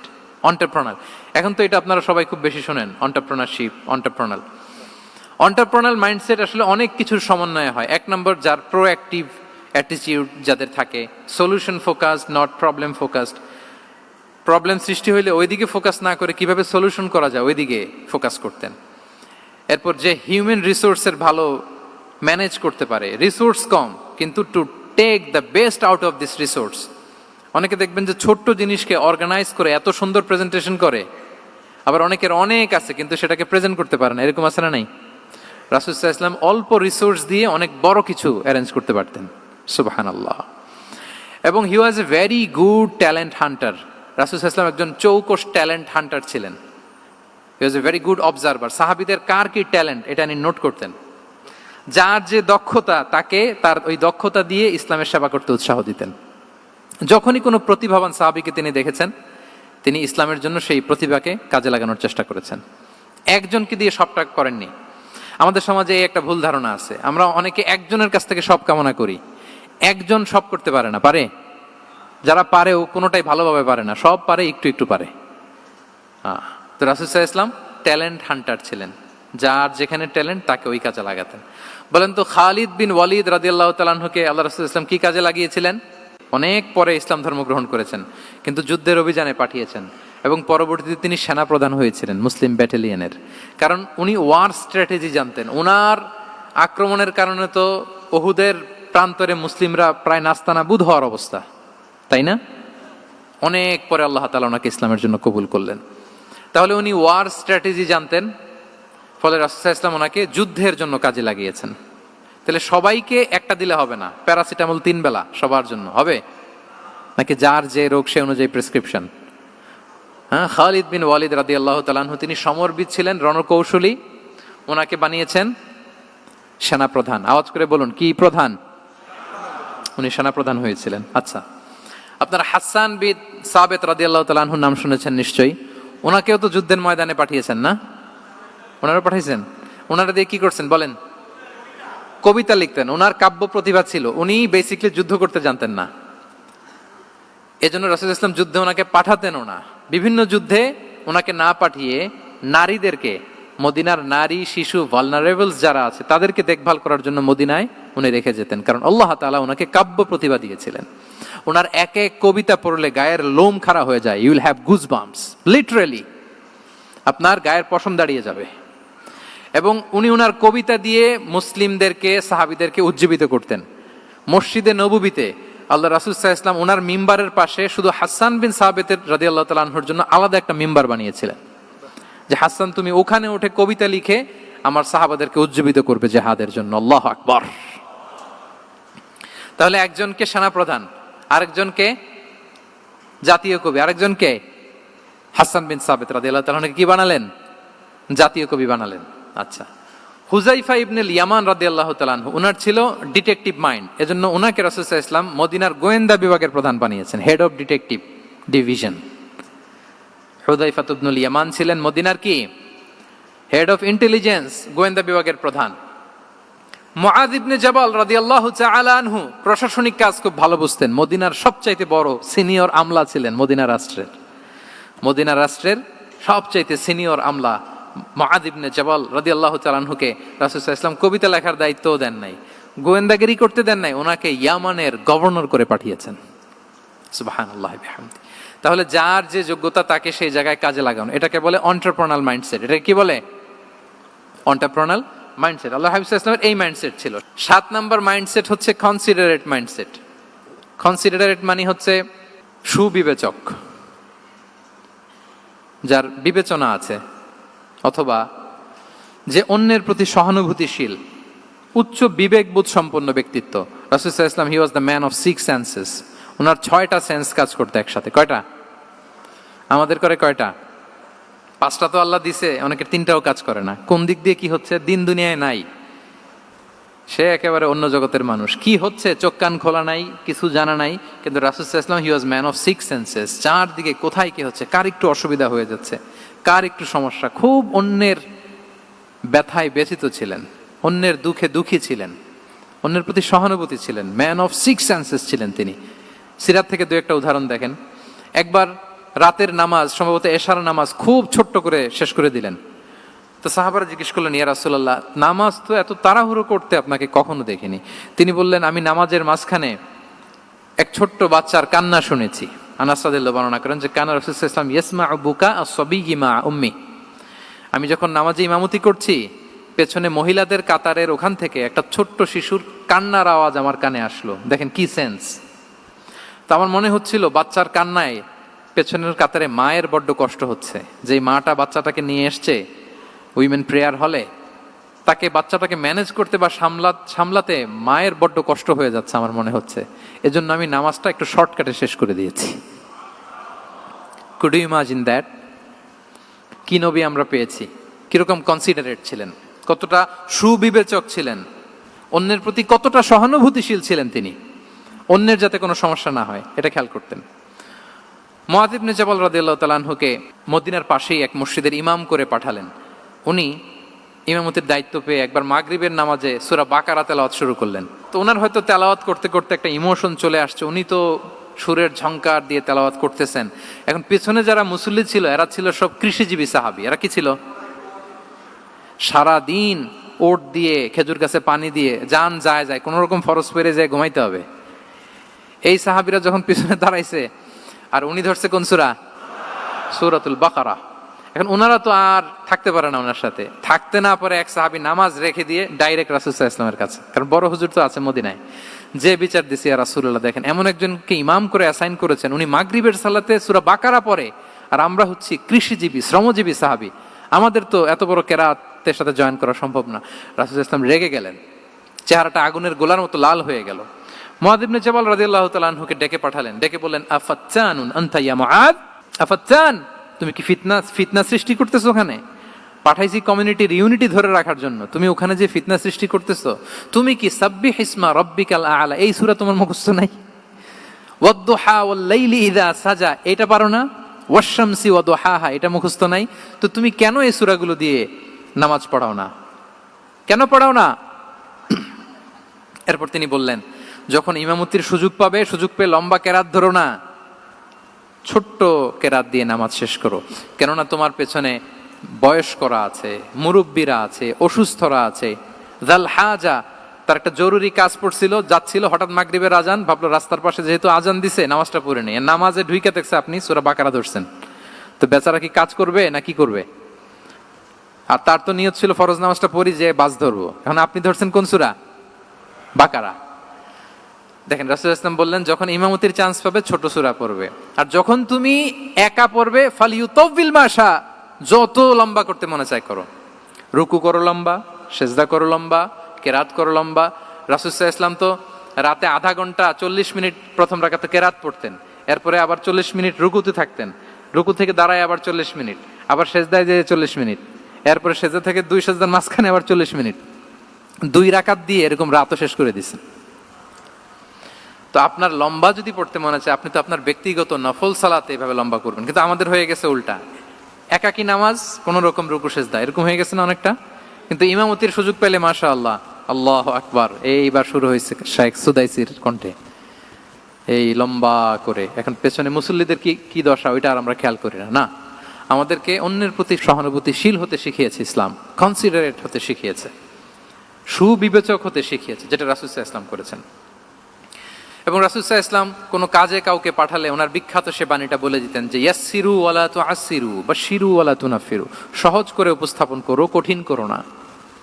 সুসংবাদ দিও, মানুষকে দিন থেকে ভাগিও না। আমরা মানুষকে ভয় দেখাই, আমরা এত কঠিন করে ইসলামকে উপস্থাপন করি, মানুষ বলে আগে যেটা করতাম ওইটাই ভালো। তো আমরা যেন দিনকে কঠিন না করি, আমাদের কোনো অ্যাটিটিউডের কারণে যেন মানুষ ইসলাম থেকে ভেগে না যায়। আরেকটা উদাহরণ দেখুন, একবার মাগরিবের কিংবা এশার নামাজে রাসূল সাল্লাল্লাহু আলাইহি ওয়াসাল্লাম লম্বা সেজদা দিলেন। এত লম্বা সেজদা তিনি কখনো দেন না। নামাজ শেষে সাহাবারা জিজ্ঞেস করলেন, ইয়া রাসূলুল্লাহ, আপনি কি নামাজের মাঝখানে অসুস্থ হয়ে গেলেন নাকি? অথবা কোরআনের আয়াত নাজিল হলো নাকি, ওহী নাজিল হলো নাকি? রাসূল সাল্লাল্লাহু আলাইহি ওয়াসাল্লাম বললেন, কুল্লু যালিকা লাম ইয়াকুন ওয়ালাকিন নাবনি ইরতাহালানি ওয়া কারিহতু আন উআজ্জিলাহু হাত্তা ইয়াকদিয়া হাজাতাহ বললেন না, অসুস্থ হই নাই, ওহিও নাজিল হই নাই। আমি যখন সেজদায় গিয়েছি আমার দুই ছোট নাতি হাসান হোসেন আমার কাঁধের উপরে চেপে বসেছে। যতক্ষণ না ওরা খেলা শেষ না করে নিচে নেমেছে আমি সেজদায় লুটিয়েছিলাম, নেমেছে এরপরে মাথা উঠিয়েছি। আমার মাথা উঠানোর কারণে ওদের খেলার একটু ডিস্টার্ব হবে, এজন্য আমি আর সেজদা থেকে মাথা উঠাই নাই। দেখেন, নাতির খেলার যেন ডিস্টার্ব না হয়। পেছনের মহিলা সারির এক বোনের নামাজের সমস্যা হচ্ছে, এগুলো উনি খেয়াল করতেন, ছোট্ট ছোট্ট বিষয়গুলো উনি খেয়াল করতেন। এটাকে বলে কনসিডারেট মাইন্ডসেট। কি বলে? তাহলে আমরা অন্যের প্রতি যেন সহানুভূতিশীল হই, নাকি শুধু নিজেরটাই দেখবো? অন্যেরটা দেখার দরকার আছে না নাই বলেন? 8 নাম্বার হচ্ছে ট্রান্সপারেন্সি। ট্রান্সপারেন্সি মানে হচ্ছে স্বচ্ছতা। ওনার জীবনের চাইতে, ওনার বায়োগ্রাফির চাইতে স্বচ্ছ বায়োগ্রাফি আপনি পাবেন না। No public and private dividation, and in the long history of time no one's life has been recorded more transparently than the life of Prophet Muhammad sallallahu alaihi wasallam. রাসূল সাল্লাল্লাহু আলাইহি ওয়াসাল্লামের চেয়ে বেশি পৃথিবীতে এমন সেকেন্ড কোন পারসন আপনি দেখাতে পারবেন না যার জীবনের সবকিছু রেকর্ডেড। সবকিছু রেকর্ডেড। এরকম আছে? ঘরে কি করেছেন, বাইরে কি করেছেন, স্ত্রীর সাথে কি করেছেন, বন্ধুর সাথে কি করেছেন, সাহাবাদের সাথে কি করেছেন, শত্রুর সাথে কি করেছেন, অল আর রেকর্ডেড। সব এন্ড ক্রিস্টাল ক্লিয়ার, একেবারে স্বচ্ছ পানির মতো, স্ফটিক কাচের মতো ক্লিয়ার, ট্রান্সপারেন্ট। ওনার সব কাজে উনি স্বচ্ছতা বজায় রাখতে চাইতেন। কতটা স্বচ্ছ ছিলেন একটা মজার ঘটনা শোনায় আপনাদেরকে। সহিহ বুখারীতে এসেছে, রমাদানের শেষ 10 দিন, দ্য লাস্ট 10 days অফ রমাদানে তিনি ইতিকাফ করতেন। তো ইতিকাফ অবস্থায় স্ত্রীরা এসে রাতে দেখা করে যেত, জরুরি কথা আলাপ থাকলে সেরে যেত। একবার রাতে সফিয়া বিনতে হুয়াই ইবনে আখতাব রাদিয়াল্লাহু তাআলা আনহা আসলেন, ওনার স্ত্রী। কথা হলো এবার ওনাকে একটু এগিয়ে দিবেন। মসজিদ থেকে রাসূলুল্লাহ সাল্লাল্লাহু আলাইহি ওয়াসাল্লাম বারান্দার দিকে পাশ দিয়ে আসলেন এগিয়ে দেওয়ার জন্য। ইন দ্য মিন টাইম হঠাৎ দুইজন আনসারী সাহাবী পাশ দিয়ে হেঁটে যাচ্ছেন। রাসূলুল্লাহ সাল্লাল্লাহু আলাইহি ওয়াসাল্লাম আম্মাজানকে বিদায় দিবেন এখানে। হঠাৎ করে তিনি আওয়াজ করে বললেন, আলা রিসলিকুমা, এই দাঁড়াও। ওই সাহাবী দুইজন রাসূলুল্লাহ সাল্লাল্লাহু আলাইহি ওয়াসাল্লামের সাথে কে ওটা টের পায় নাই, বুঝতে পারে নাই। বোরকায় আবৃত কোন এক নারী দেখে রাসূল আর ওই নারীকে দেখে তারা আরো দ্রুত গতিতে হাঁটতে শুরু করে দিচ্ছে, আমরা চলে যাই এখান থেকে। দেখেন, রাসূল ইসলাম নিজের অবস্থানকে ট্রান্সপারেন্ট করার জন্য বললেন, আলা রিসলিকুমা, দাঁড়াও। দাঁড়ালেন।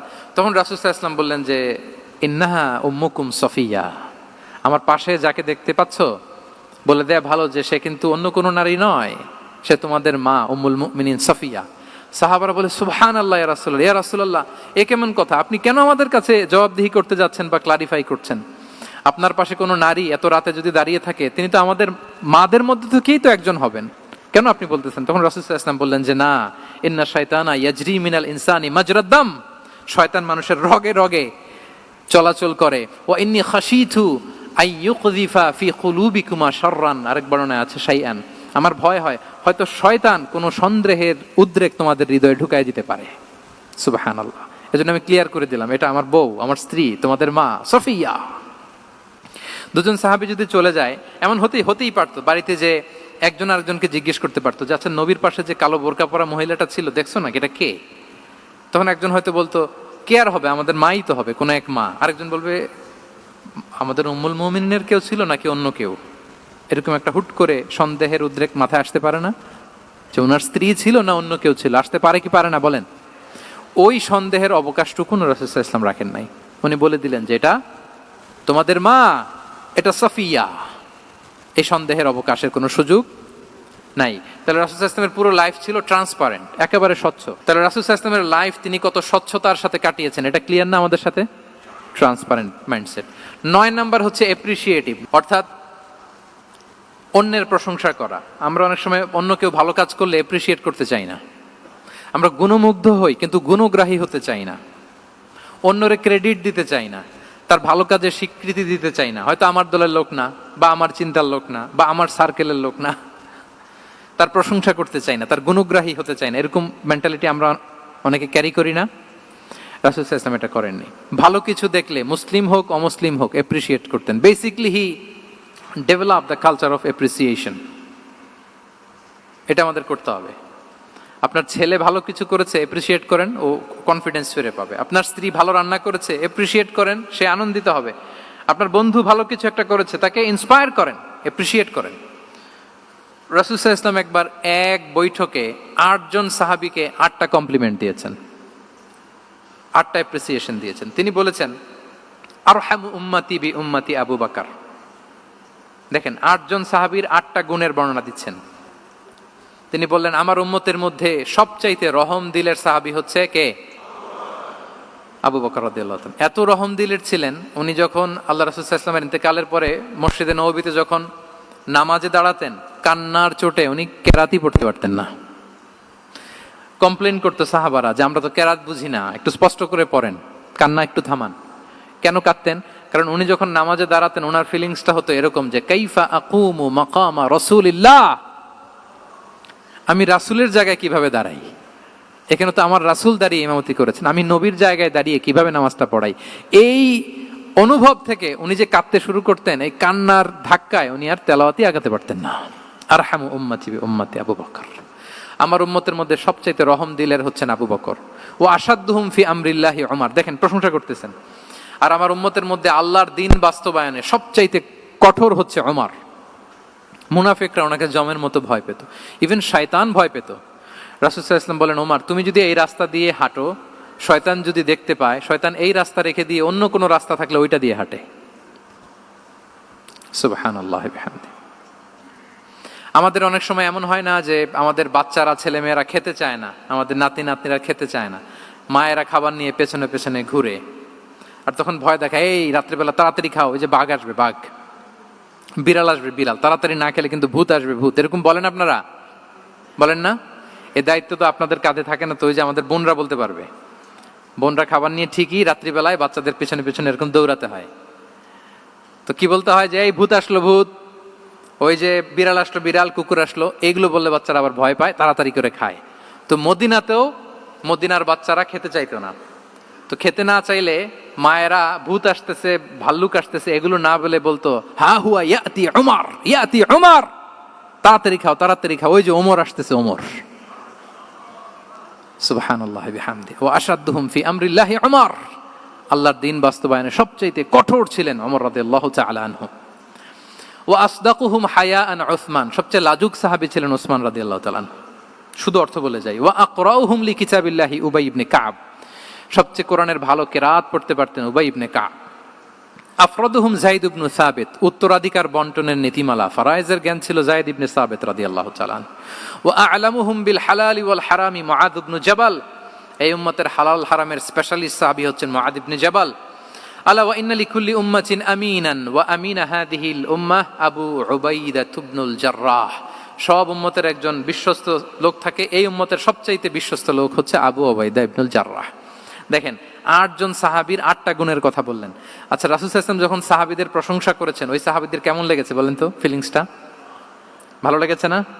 হৃদয়ে জুড়িয়েছে, ইন্সপায়ার্ড হয়েছেন, মোটিভেটেড হয়েছেন। সাহাবীদের মধ্যে সবচাইতে সুরেলা গলার কণ্ঠের অধিকারী ছিলেন আবু মুসা আল-আশআরী রাদিয়াল্লাহু তাআলা আনহু।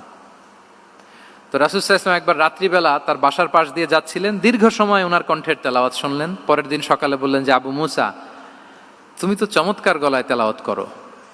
আবু মুসা বলে, ইয়া রাসূলুল্লাহ আমি তো কোনোদিন আপনার সামনে দাঁড়িয়ে তেলাওয়াত করি না, আপনি কি করে জানলেন? রাসূল সাল্লাল্লাহু আলাইহি ওয়াসাল্লাম বললেন গত রাতে তুমি যখন তেলাওয়াত করছিলে আমি তোমার ঘরের পাশ দিয়ে যাচ্ছিলাম, আমি মনোযোগ দিয়ে শুনেছি। আবু মুসা বলে, ইয়া রাসূলুল্লাহ আপনি আমার তেলাওয়াত শুনতেছেন, ওইটা জানলে তো আমি ফজর পর্যন্ত তেলাওয়াত চালিয়ে যেতাম, হাত্তাল ফাজর আমি তেলাওয়াত চালিয়ে যেতাম ইয়া রাসূলুল্লাহ।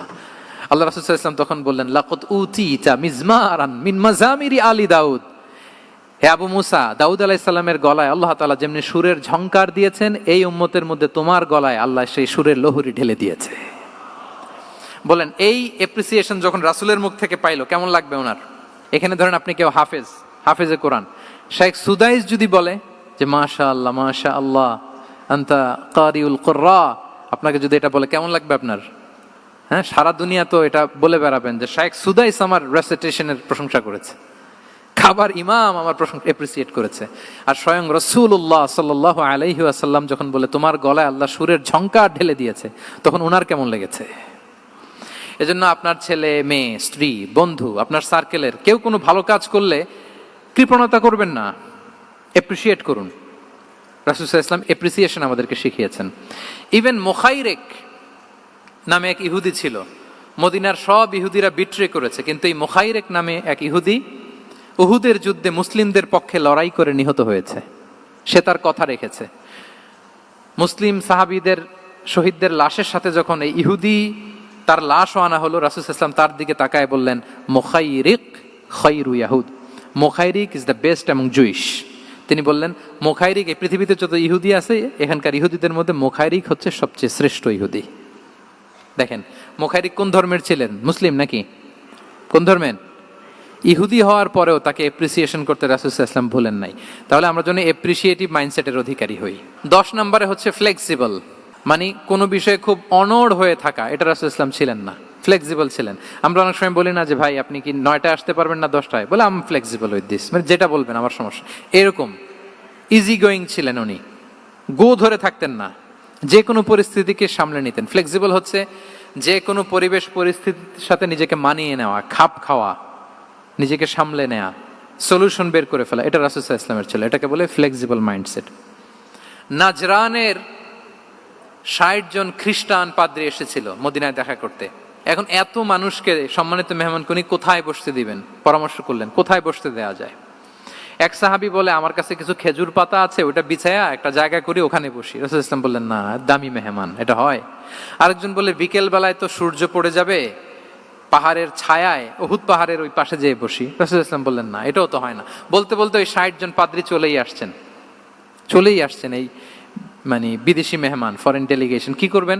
রাসূল সাল্লাল্লাহু আলাইহি ওয়াসাল্লাম 60 জনকে মসজিদে নববীর ভেতরে নিয়ে বসালেন, মসজিদে নববীর ভেতরে বসালেন। এবং সিরাতে ইবনে ইসহাকে এসেছে যে তখন ওদের আবার ইবাদতের সময় হয়েছে, রাসূল সাল্লাল্লাহু আলাইহি ওয়াসাল্লাম তাদেরকে ইবাদতের সুযোগ দিয়েছেন।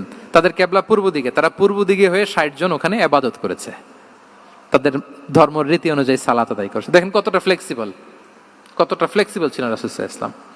ফজরের সালাতের পরে ঘরে ঢুকেই আম্মা জান আয়েশাকে জিজ্ঞেস করতেন কোনো খাবার আছে? আম্মা জান আয়েশা যদি বলতেন আছে, তিনি সেটা খেতেন। কোনোদিন যদি বলতেন না ইয়া রাসূলুল্লাহ ঘরে তো খাবার নাই, তখন রাসূল সাল্লাল্লাহু আলাইহি ওয়াসাল্লাম বলতেন ফা ইন্নী সাইম, অসুবিধা নাই, খাবার যেহেতু নাই আমি রোজা রেখে দিলাম। কত ইজি গোয়িং। আচ্ছা আমরা হলে কি করতাম বলেন তো? ফজরের পরে ঘরে গেছেন, আপনি বড় সাহেব না, এবার যাওয়ার পরে জিজ্ঞেস করছেন কি আছে খাবার দাও, যদি বলে ঘরে কিছু নাই, কি বলবেন দেখি, কয়েকটা উত্তর আসুক। হ্যাঁ, খবর আছে? এই তো যদি আমরা আলহামদুলিল্লাহ বলি, that is called easy going and flexible mindset. এটাই হওয়া উচিত। খাবার থাকলে খেতেন, না থাকলে বলতেন okay I am fasting, it's not a big deal, ফা ইন্নী সাইম, যেহেতু নাই কি আর করবো, আমি রোজা রেখে দিলাম। এরকম ইজি গোয়িং ছিলেন। দেখেন his life was so simple but so special. হ্যাঁ, মুহাম্মদ সাল্লাল্লাহু আলাইহি ওয়াসাল্লাম তাহলে ফ্লেক্সিবল ছিলেন। 11 নাম্বার হচ্ছে অপটিমিস্টিক মাইন্ডসেটের অধিকারী ছিলেন। অপটিমিস্টিক, পেসিমিস্টিক ছিলেন না, মানে ইতিবাচক চিন্তা করতেন সবসময়। কি চিন্তা করতেন? আপনি আজকের এই হল রুমের কিছু ভুল ধরতে পারবেন না? যদি বলে যে কয়েকটা ভুল ধরেন, বলবেন যে এই সমস্যা, সাউন্ডের সমস্যা, ওইদিকে এটা নাই, ওইদিকে এটা নাই, এটা হচ্ছে ভুল। আপনি পেসিমিস্টিকটা ধরলেন।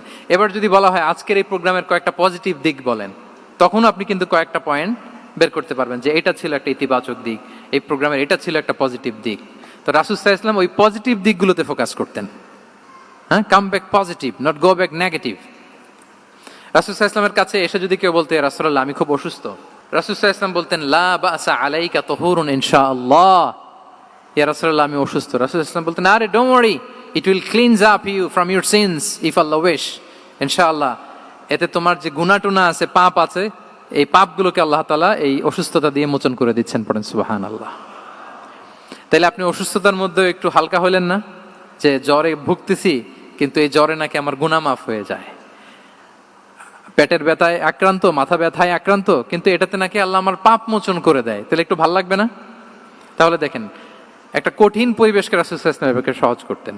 অসুস্থ শুনলেই লা বাস তুহুরুন ইনশাআল্লাহ, আর কিছু হবে না, আল্লাহ তোমার গুনাহ মাফ করে দিচ্ছে। অসুস্থ ব্যক্তি দেখলেই মাথায় হাত দিয়ে দোয়া করতেন আল্লাহুম্মা রাব্বান নাস আযহিবিল বাস ইশফি আনতাশ শাফি লা শিফা ইল্লা শিফাউক শিফাআন লা ইউগাদিরু সাকামা। উজ্জীবিত হয়ে যেত অসুস্থ ব্যক্তি। আমরা কি করি? কাউকে অসুস্থ দেখলে, রোগাক্রান্ত দেখলে, ওই রোগে সবচাইতে কষ্ট পেয়ে যে মারা গেছে তার ঘটনা বলা শুরু করি যে হায় রে ভাই আপনার ক্যান্সার, আমার এক খালা ছিল ক্যান্সারের 4th স্টেজে চলে গেছিল, 14টা কেমো দেয়া লাগছে, এই যে ফিরিস্তি একেবারে ওনার দাফন কাফন পর্যন্ত। এখন বলেন ওই লোক যাও সুস্থ ছিল, এখন আর সুস্থ থাকবে? কথা বলেন, থাকবে? একটা দিব্যি সুস্থ মানুষকে যদি আপনি বলেন ভাই আপনাকে দেখতে কেমন যেন একটু রোগা রোগা লাগতেছে, অসুস্থ নাকি? এরপরে প্ল্যান করে ধরেন আপনি বললেন, উনি আবার ওদিকে যাওয়ার পরে আরেকজনকে প্ল্যান করে বলতে বললেন, বললো ভাই ব্যাপার কি, চেহারাটা কেমন শুকনা শুকনা। এরকম 5 জন বলার পরে ওই বিকেলে কাঁথা গায়ে দিয়ে শুয়ে ফেলবে বিছানায়। তো আপনি অসুস্থ এমনি বানায় ফেলছেন। কিন্তু রাসূলুল্লাহ সাল্লাল্লাহু আলাইহি ওয়া আলিহি ওয়াসাল্লাম উনি বলতেন লাবাস লাবাস আলাইক তাহুরুন ইনশাআল্লাহ, আরে সুস্থ হয়ে যাবা। এজন্য দেখতে গেলে আপনি উৎসাহিত করবেন, বলবেন আরে ভাই আপনারা তো খুব সুস্থ লাগতেছে। কে বলছে আপনি অসুস্থ? অসুস্থতার কোনো ছোঁয়াই তো আপনার মধ্যে নাই। হ্যাঁ, you are looking very fine, চমৎকার লাগতেছে আপনার, কে বলছে? তো ভালো হয়ে যাচ্ছেন। এটা বললে উনি আশা পায়। আর আপনি যদি ওই রোগে সবচেয়ে কষ্ট পেয়ে যে মারা গেল, এই ঘটনা যদি ওনারে শোনান, উনি বাঁচবে বলেন? তাহলে আমরা মানুষকে উৎসাহিত করব, অপটিমিস্টিক হব, প্যাসিমিস্টিক হব না। এবার বলুন হুনাইনের যুদ্ধে, কুইজ, হুনাইনের যুদ্ধ কত হিজরিতে হয়েছিল? 8ম। হ্যাঁ, মাত্র 2-4 জন বলতেছে। আমাদের ওই যে হাসানা ফাউন্ডেশনের একটা সিরা অলিম্পিয়াড চলতেছে, এটাতে অংশগ্রহণ করতে হবে আপনাদের। আমরা প্রতিদিন একটা করে কুইজ জানান দিচ্ছি মানুষদেরকে, একেবারে সব মুখস্থ হয়ে যাবে ইনশাআল্লাহ। তাহলে 8ম হিজরিতে হাওয়াজিন বনু সাকিব গোত্রের বিশাল ব্যাটালিয়ন নিয়ে ওরা আসছে, এবং ওরা আসছে যে আমরা শুধু একা যাব না, আমাদের স্ত্রী বাচ্চা কাচ্চা, আমাদের যার ঘরে যত সম্পদ আছে সব নিয়ে মরুভূমিতে যাব। এটা নিয়ে যাব কেন? সবার মধ্যে যেন ইন্সপিরেশন আসে যে যদি আমরা হারি, আমরা সব শেষ, আমাদের সম্পদও নিয়ে যাবে। আর এগুলো রক্ষার জন্য হলেও মুহাম্মদের বিরুদ্ধে আমাদেরকে জয়লাভ করতে হবে। কি টেকনিক দেখেন। সব যখন নিয়ে দাঁড়াইছে বিশাল বাহিনী, এক সাহাবী এসে বলল ইয়া রাসূলুল্লাহ, কালকে তো আমাদের খবর আছে, এই বাহিনীকে আমরা কি করে পরাস্ত করব? ইয়া রাসূলুল্লাহ, এসে দেখুন, পাহাড় থেকে দেখুন কত বিশাল বাহিনী। রাসূল সাল্লাল্লাহু আলাইহি ওয়াসাল্লাম দেখা মাত্রই বললেন তিলকা গনিমাতুল মুসলিমিনা গাদান ইনশাআল্লাহ। আরবি যারা বুঝেন যে it will be the war booty for the Muslim community tomorrow ইনশাআল্লাহ।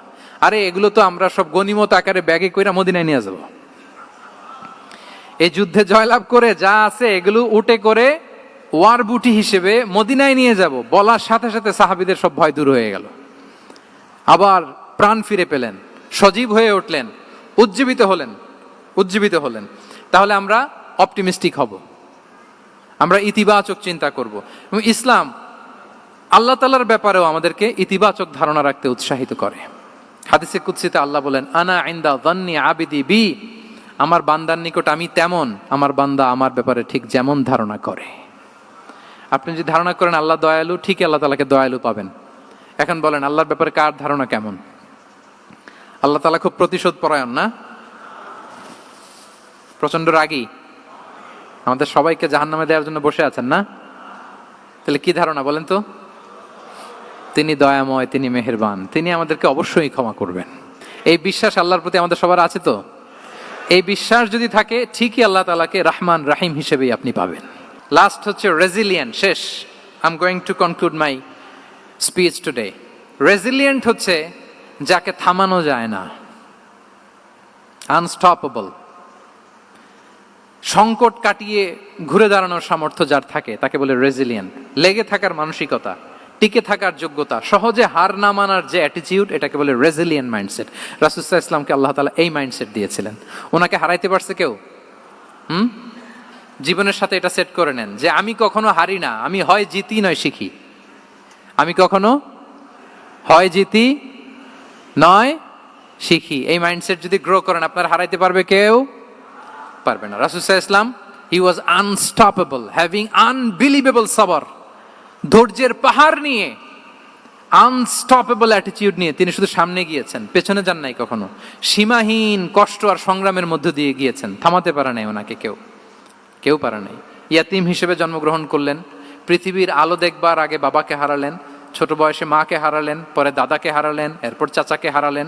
শিয়াবে আবি তালেবে জেল খেটেছেন 3 বছর। Physical torture, mental torture, life threat, হত্যা করার ষড়যন্ত্র হয়েছে। আল্লাহ তাআলা বলেছেন আজ রাতে হিজরত করো। ব্ল্যাক ম্যাজিক করা হয়েছে। লাবিদ ইবনুল আসাম, এক ইহুদিদের মিত্র, ওনাকে ব্ল্যাক ম্যাজিক করেছে। মারার জন্য খাদ্যে বিষ মিশিয়ে দেয়া হয়েছিল। বাজুর মাংস, খাসির বাজুর মাংস পছন্দ করতেন। খাইবারের এক ইহুদি নারী এই ছাগলের এই মাংসের মধ্যে বিষ দিয়েছিলেন। ইহুদিদের পক্ষ থেকে betray, treachery, conspiracy and what not, কি বাকি ছিল বলেন? ষড়যন্ত্রের এমন কোন ধরন ছিল না যেটা তারা বাকি রেখেছে। কিন্তু রাসূল সাল্লাল্লাহু আলাইহি ওয়াসাল্লামকে কি থামানো গিয়েছিল? বলেন, থামানো গিয়েছিল? গোটা বিশ্বব্যাপী উনি ছড়িয়ে দিয়েছিলেন লা ইলাহা মুহাম্মাদুর, so nothing can stop him. আমাদের যে লক্ষ্য, ওই লক্ষ্য পানে আমরা পৌঁছবই, আমাদেরকে কোনো কিছু থামাতে পারবে না ইনশাআল্লাহ। বলেন, আমরা আমাদের লক্ষ্য পানে মানজালে মাকসাদে দৌড়ে দৌড়ে যাব।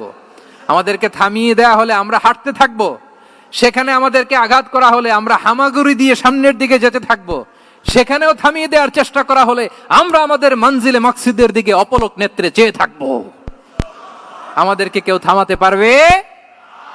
রেজিলিয়েন্ট, অনর, অটল, আনস্টপেবল, এই মাইন্ডসেটের অধিকারী ছিলেন। ফলেই তিনি লা ইলাহার বাণীকে গোটা বিশ্বে ছড়িয়ে দিতে পেরেছেন। তাহলে আমরা রেজিলিয়েন্ট হতে চাই কি চাই না বলেন? সম্মানিত শুধু মোট কয়টা মাইন্ডসেট জানলাম? 12টা। এগুলোকে আমরা নিজেদের মধ্যে ধারণ করতে পারবো ইনশাআল্লাহ। কারণ রাসূল সাল্লাল্লাহু আলাইহি ওয়াসাল্লাম আমাদের জন্য যা নিয়ে এসেছেন ওইটাই আমাদের আঁকড়ে ধরতে হবে। যেটা বারণ করেছেন ওইটা থেকে আমাদের দূরে থাকতে হবে। যে আয়াত দিয়ে শুরু করেছিলাম সূরা হাশরে, রমা আতাকুমুর রাসূলু ফাখুযুহু ওয়া মা নাহাকুম আনহু ফানতাহু। নবী যা এনেছে ধরো, নবী যা বারণ করেছে সেগুলো ছেড়ে দাও। আমরা আল্লাহ তাআলার কাছে কামনা করি আমার নবী ওনার যে থট প্রসেসকে ডেভেলপ করেছেন, ওনার যে অ্যাপ্রোচ এন্ড মাইন্ডসেটকে ডেভেলপ করেছেন, আমরাও যেন আমাদের মাইন্ডসেটকে ঠিক ওইভাবে করতে পারি। আমাদের রাসূল সাল্লাল্লাহু আলাইহি ওয়াসাল্লাম যেভাবে চিন্তা করতেন, আমাদের ভাবনা এবং চিন্তার আঙ্গিনাও যেন ঠিক সেই রকম হয়। আমরা সবাই পড়ি আমিন। তার মাইন্ডসেট হবে আমাদের মাইন্ডসেট। কি বলেন? পারা যাবে তো ইনশাআল্লাহ? তাহলে কয়টা মাইন্ডসেটের কথা বলেছি? 1 নম্বরে কি ছিল? God centric. 2 নম্বরে ভিশন ওরিয়েন্টেড। 3 নম্বরে উইজডম ড্রিভেন। 4 নম্বরে রিফর্ম সেন্ট্রিক। 5 নম্বর ওপেন মাইন্ডেড। 6 নম্বর এন্টারপ্রেনার। 7 নম্বর কনসিডারেট। 8 নম্বর ট্রান্সপারেন্ট। 9 নম্বর অ্যাপ্রিশিয়েটিভ। 10 নম্বর ফ্লেক্সিবল। 11 নম্বর অপটিমিস্টিক এবং 12 নম্বর রেজিলিয়েন্ট। এটা ছিল রাসূল সাল্লাল্লাহু আলাইহি ওয়াসাল্লামের মাইন্ডসেট। এই মাইন্ডসেট দিয়ে যদি আমরা আমাদের মাইন্ডসেটকে সাজাতে পারি, আমাদের সফলতা দুনিয়া এবং আখিরাতে কেউ ঠেকাতে পারবে? আল্লাহ তাআলা আমাদের সবাইকে কথাগুলো বোঝার ও আমল করার তৌফিক দান করুক।